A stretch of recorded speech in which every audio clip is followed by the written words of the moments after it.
and I'm drowning. Oceans raging all around me. Through the thunder and the waves, you're constant. You're my lifeline in the storm. See the waters rushing through this broken vessel.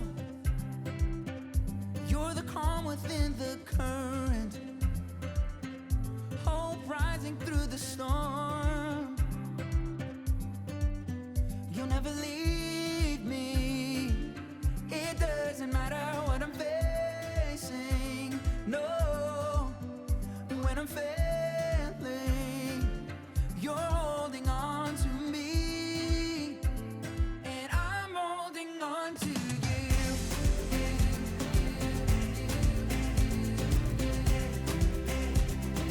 I'm holding on to you.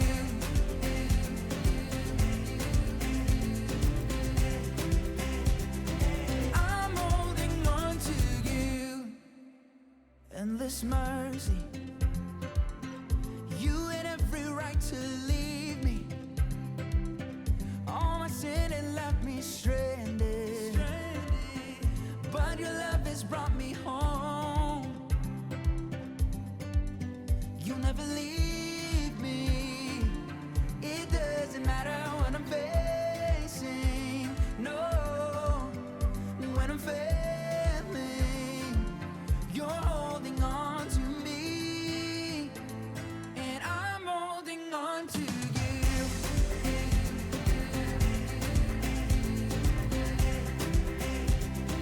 I'm holding on to you.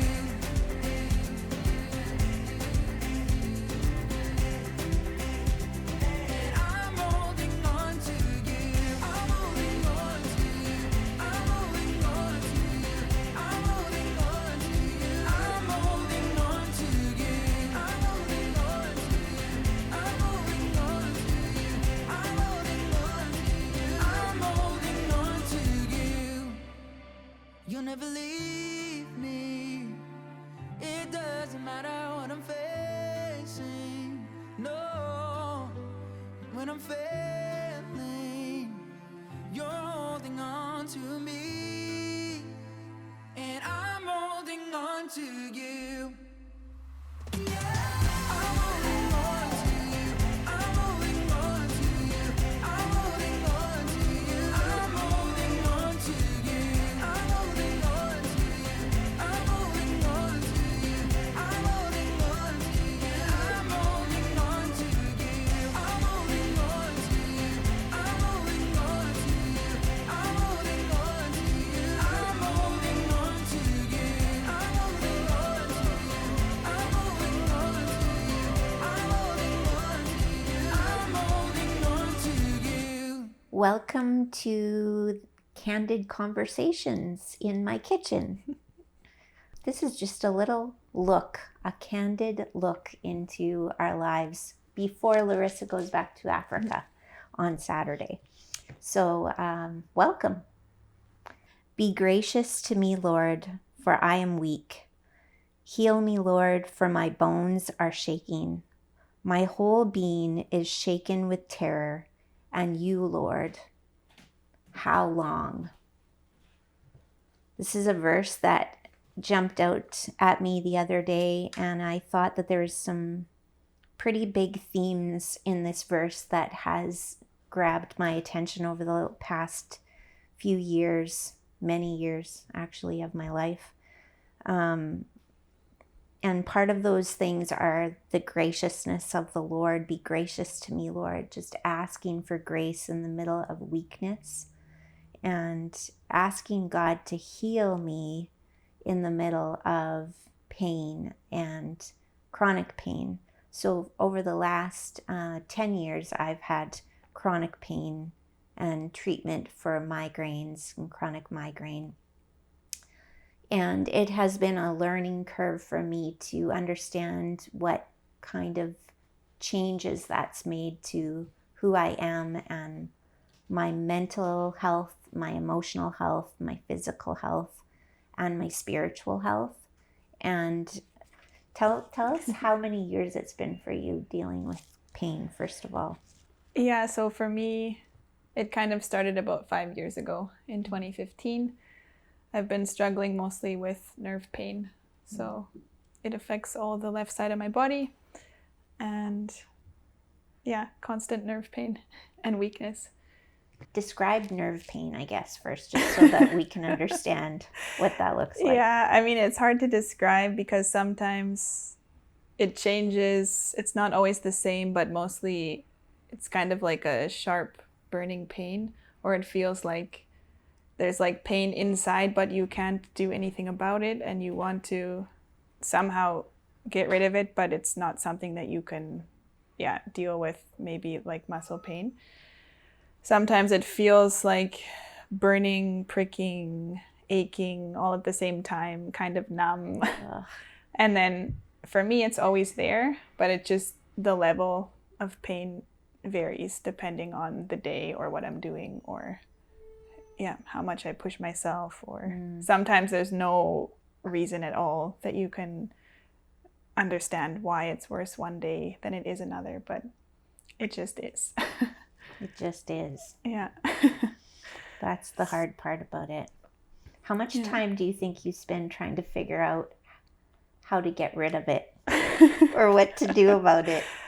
I spend less time now, but over the last years, it's funny, all of a sudden in the middle of the night when you can't sleep, or you're like, all of a sudden you think of something in your mind like, oh, maybe it's this that's causing it or making it worse, and then you jump on the computer and try and Google everything and figure everything out. Or it's like there's reasons behind some of it, but some of it also is sometimes just so unknown, and you just want answers, or to have just a clear answer to say, okay, this is it, or this is how I can get rid of it, but it's not so clear cut. But there's always times where you are trying to figure out how to get rid of it. Yeah. Google can be your friend, and Google can be your enemy all at the same time. Yeah. In there. Yeah. So, when you first were diagnosed, it was pretty intense, and it took a while to get, or you had symptoms, and then you got a diagnosis. How long did it take for you to get that?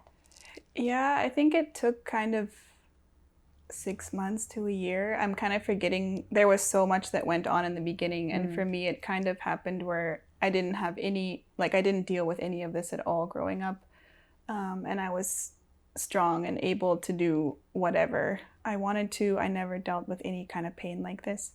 And then for me, when things started, it was really abrupt, like where it kind of came from literally waking up one morning and experiencing weakness and pain in part of my body. And from that moment, I was in so many different doctor's appointments in multiple countries because I live in Zambia and had to be flown to different places to try and figure things out. And it kind of, it took, I think, 6 months before we really kind of got to the root, which we thought was the root of what's going on.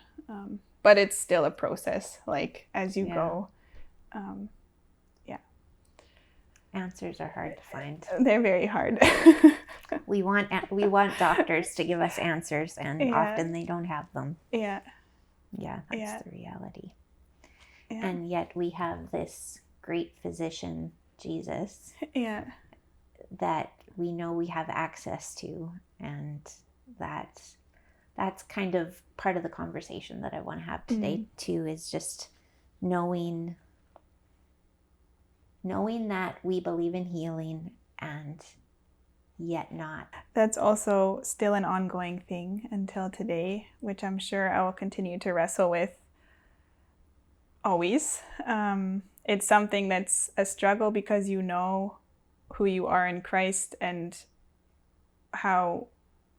what he says in his word about who we are, and by his stripes we are healed, and yet then living daily with pain that you can't get away from. And in the beginning, I remember it was more like people would be praying for me, praying for complete healing, like for him to do a miracle. And there's been healing and things along the way where definitely I can see that God has touched my body in different ways. But overall, still, I mean, I'm living with the pain. And I remember in the beginning, I always thought, okay, there will just be like a day where all of a sudden the pain will be gone, or I was just like wanting that healing so that I could get back to normal life or get back to being who I was before.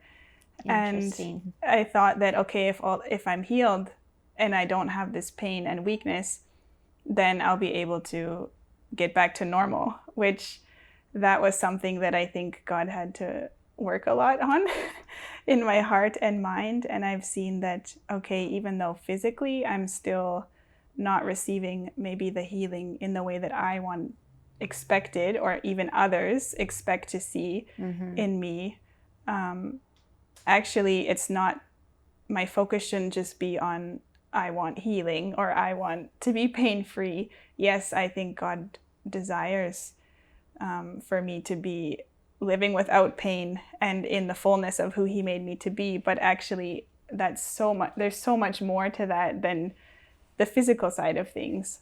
So yeah, so for me, I found a lot of comfort in the fact that actually God is perfecting me, and I'm only looking at maybe these like years that I'm existing on earth right now and the next whatever 50 years or something, but actually that's just like the tiniest little bit to him, and actually there's so much more than that. And so if I just focus on now and losing sight of like eternity, then that's where you can get down and really struggle.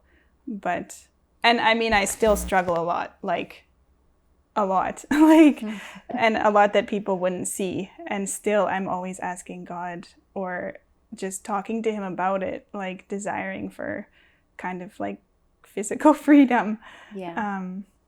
So yeah, if I didn't have a close relationship with God, I don't know actually how I would continue on or be at peace, like even though I'm struggling. So an important thing that I have learned is about the constant tension of when it's a longer term of sickness or pain or disease, there becomes this ebb and flow of tension, of trying to stay above the waterline, I guess, and keep your head above from drowning in, well, there's all kinds of things, but drowning in pain or sorrow or disappointment or discouragement, depression.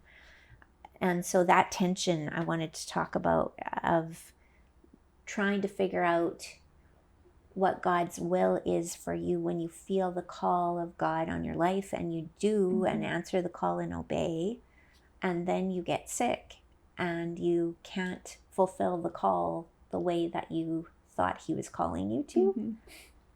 Talk about that. Yeah, it's a constant tension. And in the beginning, I was fine literally one day, and then the next day everything kind of changed. And over time, I just wanted things to go back to the way they were before. So I was kind of always fighting with myself, or like in my mind. I couldn't get rid of the physical pain, and that's always there. But at the same time, I wanted to still continue doing what I felt God had called me to do. And it's not that he had changed his vision or his call on my life, but my view of it, I wasn't quite aligned with him in the beginning. I still wanted to do things out of my own strength or in my own way.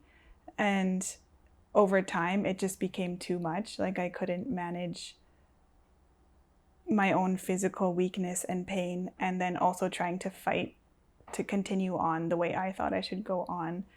And it's still a tension, but it came to the point where I realized you also just need to also accept the way you are, or the way your physical state is, not denying the fact that God can still bring total healing, but also accepting where you're at and just being open and real about it to God in in a constant basis to say, okay, like literally I wake up in the morning, I don't feel good, maybe I don't know how I can continue on or how I'm gonna do the tasks for that day that need to get done.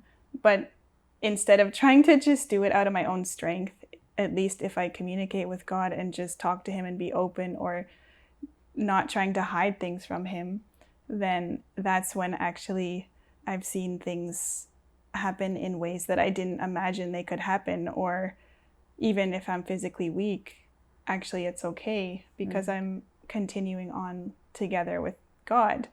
And he still wants to see me thrive and to continue in life doing the things I love doing, because he's put those desires in my heart and the abilities and skills there. Yeah. So I can still use them, but it's not for myself anymore. It's actually for him. And yes, it benefits other people and empowers other people, but it's like not the focus on me. What can I do and how can I do everything on my own? But in the midst of all of it, there's still the desire to be healed or to not deal with the pain each and every day. So it's, still in the midst of it all, finding the balance between accepting the way things are and still desiring and praying and trusting God, like, for healing. Yeah. But yeah. How does that look in Africa when you find yourself trying to do it in your own strength? Yeah. What does that look like for you? Yeah, so if I try and do things on my own, the people there that because I've been in Zambia since 2013, so they have known me, the people that I'm close with or that I live together with, they've known me for a long time, so they can see when I'm trying to force myself or to do things I really shouldn't be doing. And sometimes they will let me just go on, or, doing some physical things that there's no need for me to do it, but I still want to do it or take control.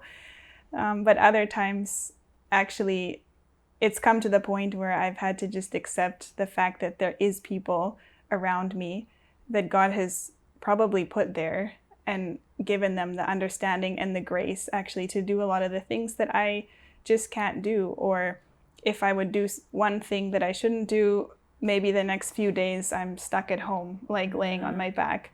So for me, I had to come to the point where you just actually accept the help and not like realize that I'm not a burden to my housemate. Actually, she enjoys, doing simple things for me, or just taking care of certain things in the house, or those. It's not that I'm being a burden to her. Actually, it's a privilege for her too, and it's something also that she finds purpose in helping. So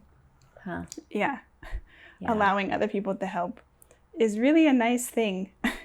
But it takes effort to get to that point of accepting it. Humility. Yeah. There's a humility there. Yeah. Huh. And even like some of the ladies that I was reaching out to, or ladies that I would be teaching in the beginning, I wouldn't want to show weakness to them, because it's like, okay, I'm teaching them or I'm leading them. But actually over time, that's where some of the most beautiful relationships have come, and where I've been so humbled to see, okay, people that I thought only I can help them, actually we can help each other. And it just allowing myself to be vulnerable also to them. And it's been actually a real blessing for me to go through that. So that's beautiful. Yeah. Helping each other and being vulnerable is a key ingredient to leadership. Yeah. But it seems like we have to learn it the hard way. Yeah, it's painful. Yeah. I can relate. Yeah. Learning the weakness that weakness can be a gift, and that limits can be a gift is a hard reality. Yeah. So I just want to mention the word control, because I know that control can be a big part of that tension, and just wanting our expectations to Yeah. happen. And so, do you remember a moment or a time where you realized that you couldn't just tell God what you were going to do or just demand, I'm going to be well because I want to do this, so Yeah. you got to heal me now. Yeah. Yeah. I mean, I laugh about it now because I can look back and see how I was then and how I've gotten to the point where I am now. I think it's about 2.5 years ago, maybe. So I had been, like dealing with the pain and medical things for a while already, and still kind of at the point where I could function enough myself that I could still force myself to do things and kind of try and fake it to those around me, although I don't think in the end it was actually as good as what I thought it was. But then So true. It's like it kind of came to the point where actually physically I really was at the point where I couldn't really do anything anymore. I couldn't walk or stand really for more than 10 minutes at a time. And I was mostly laying on my back, and it was just like there was no way you could fake it anymore. And at that point I realized, okay, I needed to completely give myself back to God and ask myself, am I okay? Will I still love God and trust him and follow him, even if that physical state that I was in then, if that was going to continue like for the rest of my life? And that was really hard. And it took, I think, like a few weeks actually to work through, where I remember at that time it was like I felt like I didn't have any hope. Like I didn't, which I'd never gotten to that point before, but it was kind of the realization that I was still trying to hold on to things, not just my physical well-being, but just other things, having control of my work environment and the way I can work, and that I want to be able to travel and all these things. And it was like, okay, I need to surrender all that back to God and realize it's not about me holding on to control. And I can do that with still trusting him that even if I stay like in this difficult state, it'll still be okay, even if I can't see the future, how it'll be. So I remember going through that, and it was really like wrestling with God in a way that I hadn't done before, and just not trying to be also perfect in front of Jesus either, because which was difficult at the time, but also looking back, I see how after that, it's like there was kind of a new freedom or transformation in my heart and mind about the way I am and my relationship with God. And so it sounds to me like you're talking about a thing that came to my attention a few years ago called the dark night of the soul. St. John of the Cross talks about that dark night when everything turns upside down and we wrestle with God. Do you think that that's what that was? Yeah, I can definitely relate to that. Yeah. And when the person that you thought God was has to change. Yeah. That's a bit scary. Yeah, it's like how I viewed God, and also how I viewed myself. Yeah. The way God made me, I had my own way of thinking that God created me in this way to do this and this and this and only this, like thinking that, okay, if something is contrary to this, then something's wrong with me or whatever. But actually realizing I was focused maybe on the wrong thing, or not, just having a misguided view of God. So, It seems that he does that purposefully. And uses it. God has given each of us one life here on earth to live and to make him known. We are all created for a purpose, and God wants to use us just the way that we are. I know that I am called by God, and I have been empowered by God, so I should empower others. My life isn't really anything special. It's just ordinary, just like anyone else. I get up, I make my coffee, I have my devotion.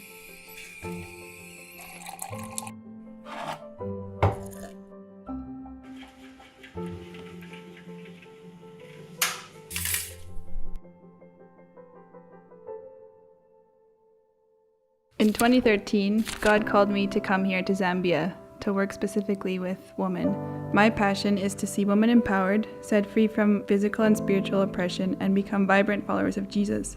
Sometimes that means I'm just at my desk doing office work, coordinating a lot of things around Zambia and Africa to see how we can empower women who are oppressed and enslaved.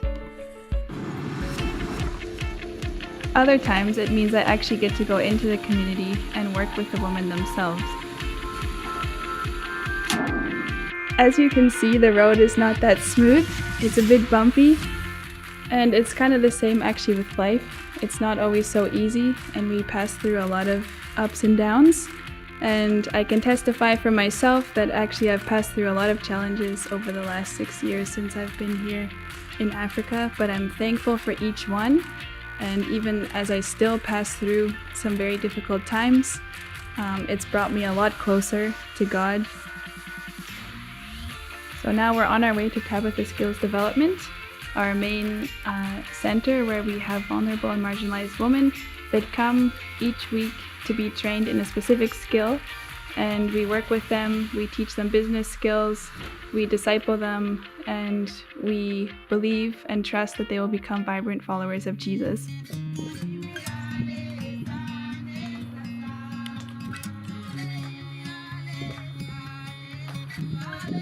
Today, I get to go into a community called 4 Miles to work with a group of ladies that are vulnerable, oppressed, and some of them are even abused.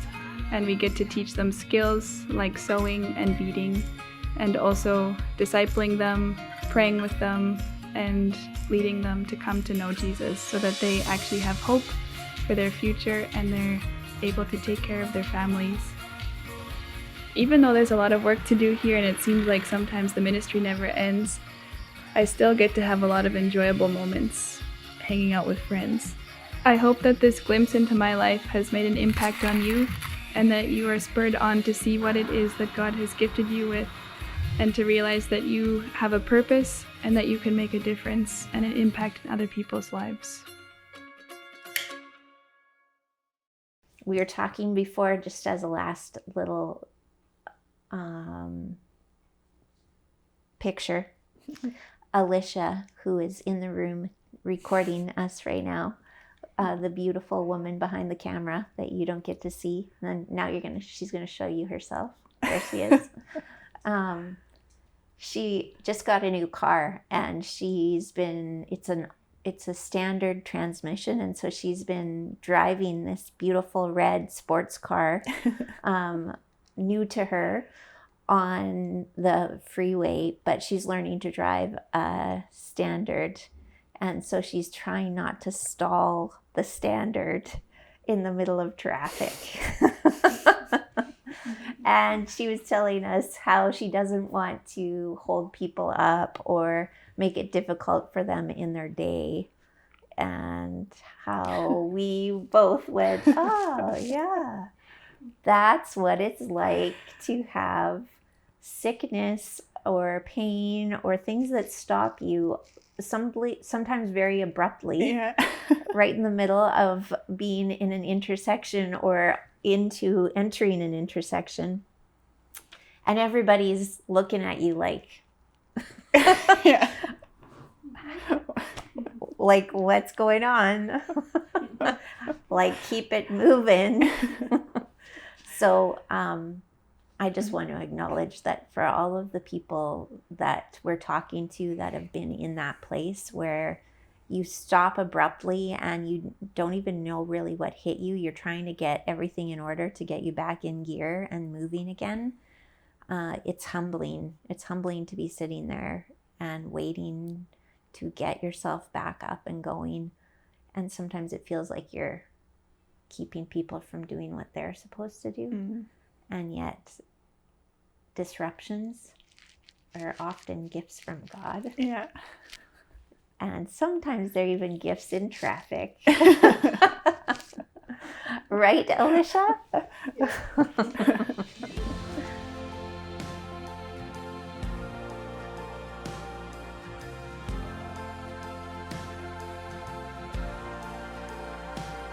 When peace like a river attendeth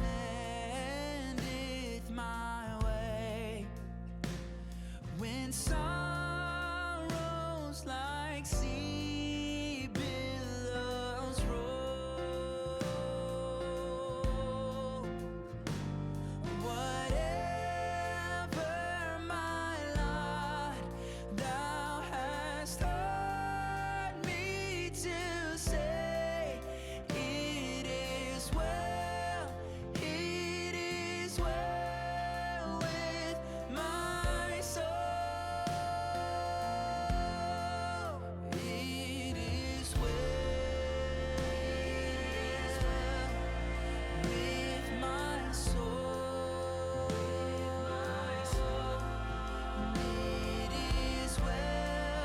It is well with my soul. My sin, oh, the bliss of this glorious thought. My sin not in part, but the whole is nailed to the cross, and I bear it no more. Praise the Lord, praise the Lord, oh my soul. It is well with my soul.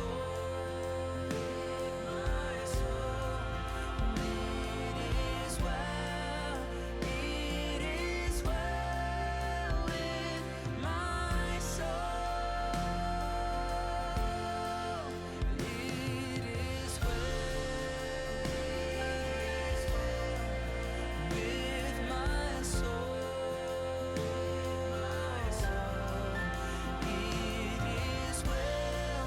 It is well with my soul.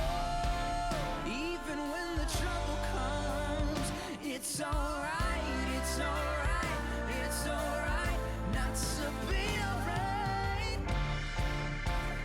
Even when my heart is torn, it's okay not to be okay. And Lord, haste the day when my face shall be sight, and the clouds be rolled back as the scrolls.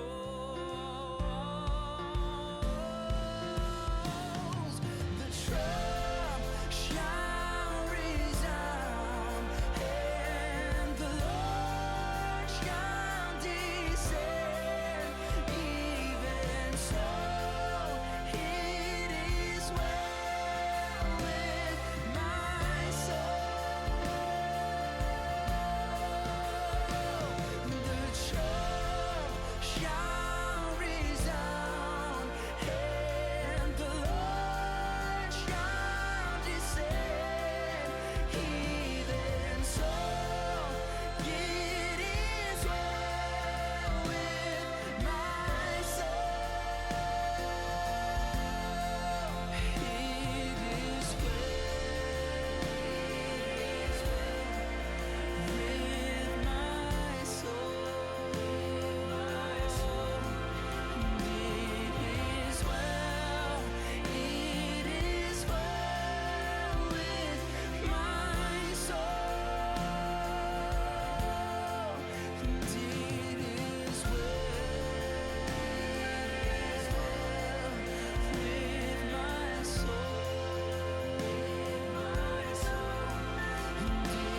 I'm drowning, oceans raging all around me.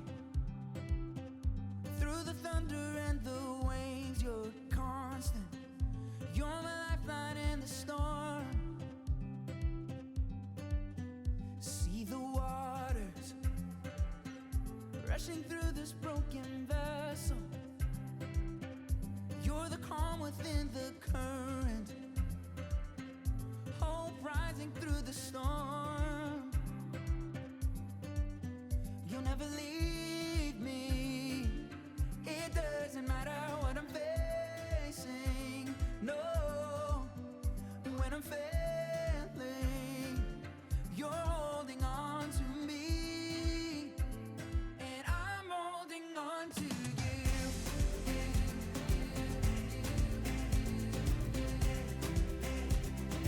I'm holding on to you.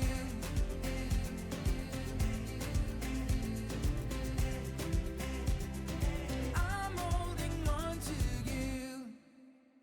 Endless mercy. You had every right to leave me.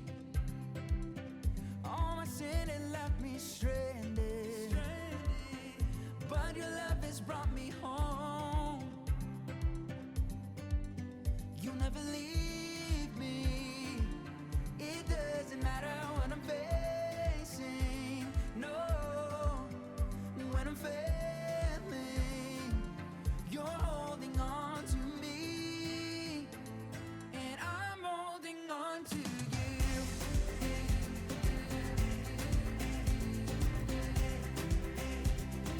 I'm holding on to you.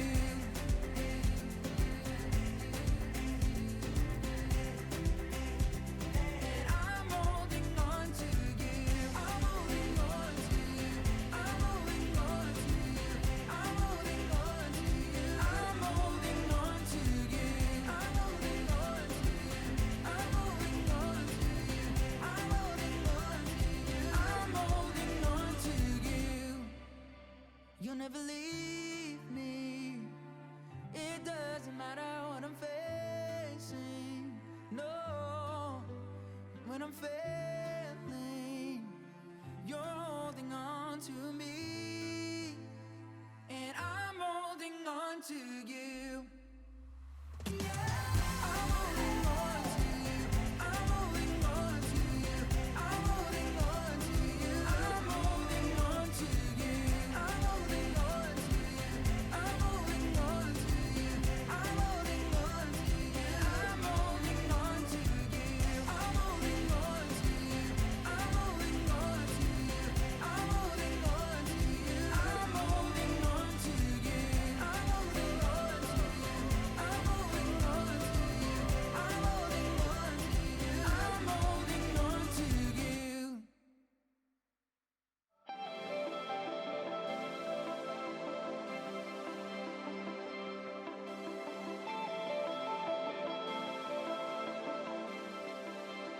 When I feel lost in the dark, and all of these fears surround my heart, I know you see me, I feel you're with me, Jesus, you are. And when I am caught in the light, and I cannot see the other side, still you are near me, you're never failing, Jesus, you are.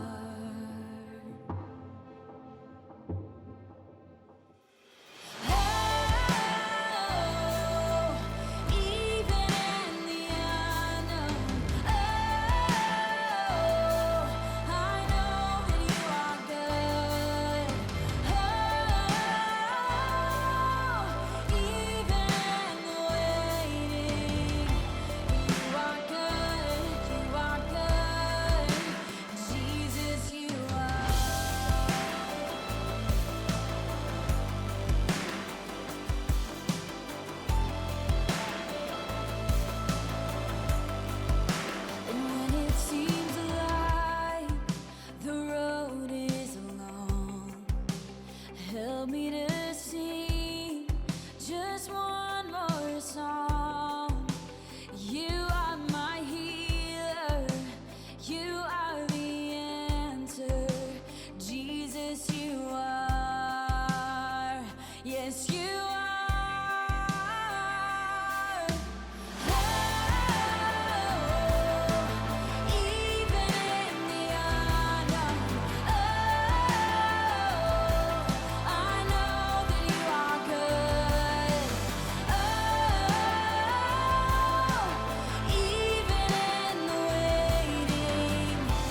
and I